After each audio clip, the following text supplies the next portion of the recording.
தமிழ்நாட்டிலேயே மிக முக்கியமாகவும் மற்றும் பரபரப்பாகவும் உள்ள துறைமுகங்களில் ஒன்று தான் எங்கள் நாகப்பட்டினம் துறைமுகம். இன்னைக்கு அதை பற்றிய வீடியோ தான் நம்ம இந்த வீடியோவில் பார்க்க போகிறோம். இந்த வருஷம் வெக்கேஷனுக்கு இந்த போட் அடியை காட்டாமல் இருந்தால் எப்படி? எங்கள் ஊர் மக்கள் மீன் பிடிக்கிற இடத்த இந்த மாதிரி போட் அடினுங்கிற வழக்கு சொல்லல சொல்லுவோம். மார்க்கெட்டில் போயும் வாங்கலாம். இந்த மாதிரி போட் அடியில் மீன் வந்துச்சுன்னா நிறைய கிடைக்கும். நிறைய வெரைட்டி ஆஃப் மீன்லாம் இங்கே கிடைக்கும்.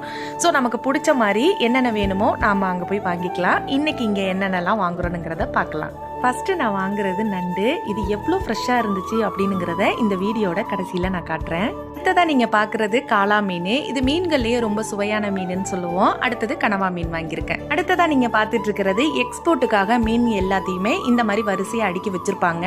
வேனில் இந்த மாதிரி ஏற்றி அதர் ஸ்டேட்டு டிஸ்ட்ரிக்கு இதுக்கெல்லாம் கொண்டு போவாங்க. இப்போ நீங்கள் பார்த்தது தான் மீன் ஏலம் வர்றது. இந்த நண்டை பாருங்க, க்ளீன் பண்ணி கொடுத்த பிறகும் எப்படி துடிக்குதுன்னு. மாங்காய் இல்லாத மீன் குழம்பா, நல்லா ஜம்முன்னு மீன்லாம் வாங்கியாச்சு. நாளைக்கு நல்ல வீடியோவில் பார்க்கலாம்.